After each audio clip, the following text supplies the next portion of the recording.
Hello my dear lovely students, हम कर रहे हैं chapter number 15 properties of triangles exercise 15A question number 13 continue करेंगे। ओके स्टार्ट करते हैं। Can a triangle have, first part में पूछ रहा है टू राइट एंगल्स। क्या कह रहा है, एक ट्रायंगल में दो राइट एंगल्स हो सकते हैं। तो देखिए हम यहाँ पे पहले एक ट्रायंगल ड्रॉ कर लेते हैं। ठीक है, आपको पता है ट्रायंगल के तीनों एंगल्स का सम किसके इक्वल होता है, angle 1 plus angle 2 plus angle 3।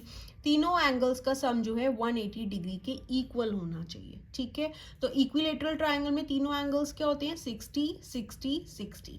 तो ये क्या हो जाते हैं, 180 डिग्री। ठीक है, अब फर्स्ट में हमसे पूछ रहा है कि एक ट्रायंगल में अगर मैं ये ट्रायंगल ले लूं और दो राइट एंगल्स ले लूं, दैट इज 90 डिग्री के दो ले लूं, तो दोनों का सम ही मिला के कितना हो गया, 180 डिग्री हो गया। तो थर्ड एंगल तो हमारे पास कुछ भी नहीं आया, तो इसलिए एक ट्रायंगल में दो राइट एंगल्स नहीं हो सकते, क्योंकि ट्रायंगल में तीनों एंगल्स का सम जो है मिला के 180 डिग्री होना चाहिए, लेकिन यहाँ पे दो एंगल्स को मिलाकर ही 180 डिग्री हो रहा है। तो इसलिए एक ट्रायंगल में दो राइट एंगल्स नहीं हो सकते। ओके, नेक्स्ट पूछ रहा है कि can a triangle have two obtuse angles.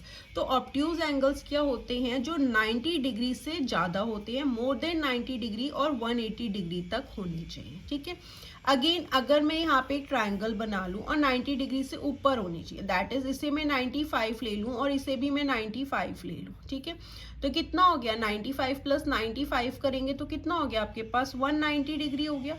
अब ये तो 180 डिग्री से भी ज्यादा हो गया, जबकि हमें तो ये पता है ना कि ट्रायंगल के तीनों एंगल्स का सम कितना होना चाहिए, 180 होना चाहिए, लेकिन यहाँ पे तो दो एंगल्स का सम ही 190 हो गया, तो ये भी पॉसिबल नहीं है। ठीक है, ऑब्ट्यूज एंगल्स आपको पता होगा तभी आप ये बता पाओगे, तो इसलिए आप ऑब्ट्यूज एंगल्स आपको पता होना चाहिए जो 90 डिग्री से ज्यादा होते हैं।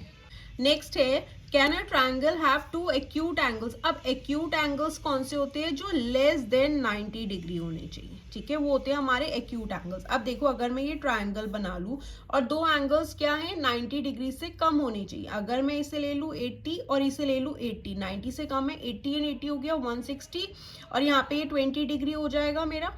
ठीक है ना, थर्ड एंगल भी आ गया, तो ये तीनों एंगल्स मिला के 180 हो गए। दैट मीन्स दो एंगल जो है हमारे एक्यूट एंगल्स हो सकते हैं। तो यस, इसमें क्या है, ट्रायंगल पॉसिबल है। ओके, अगर देखो यहाँ पे मैं 90 से कम है, अगर मैं 85 ले लूँ दो एंगल्स को, तब भी कितना हो जाएगा, ये 170 हो जाएगा। और हमें पता है ना ट्रायंगल के तीनों एंगल्स का सम 180 होना चाहिए, तब भी मेरे पास ये 10 डिग्री बचेगा। ओके स्टूडेंट्स, नेक्स्ट है, can a triangle have all angles more than 60 degree. No, triangle के जब तीनों एंगल 60 डिग्री होंगे तब उनका सम 180 होगा। अगर मैं एक को भी 60 से ऊपर कर दूं, अगर मैं इसको 61 भी कर दूं, तो ये 181 हो जाएगा। तो यहाँ पे भी ट्रायंगल पॉसिबल नहीं है।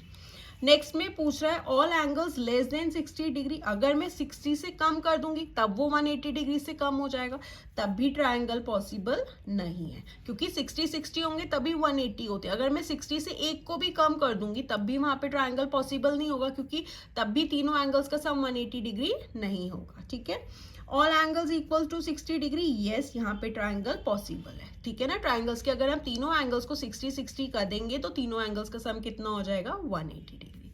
Okay students, so this was question number 13। Now let's move to question number 14। And आप इससे पहले की एक्सरसाइजेस के सॉल्यूशंस चैनल की प्लेलिस्ट में जाकर देख सकते हैं। And don't forget to like, share, comment and subscribe.